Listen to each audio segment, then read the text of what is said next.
நாய் கத்தும் போது அதன் பின்னாடி 4 பேரு போவான். அப்போது நாய் நினைத்து கொள்ளுமா, அடடா நம்ம பின்னாடியும் 4 பேரு வராண்டா. நம்மிடம் அவனுங்களுக்கு ஏதோ ஒன்று பிடிச்சி போச்சுன்னு. நாய் கத்தும் போது அதன் பின்னாடி 4 பேரு போவான். அப்போது நாய் நினைத்து கொள்ளுமா, அடடா நம்ம பின்னாடியும் 4 பேரு வராண்டா.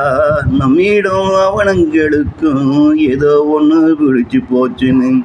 ஆனா போனவனுங்க கையில கள்ள எடுத்து போயிருப்பான். அது உரைப்பதை பார்த்து அதை உதைப்பதற்கு.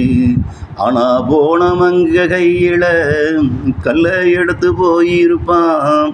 அது குறைப்பதை பார்த்து அதை உதைப்பதற்கு. நாய் கத்தும் போது அதன் பின்னாடி 4 பேரு போவான்.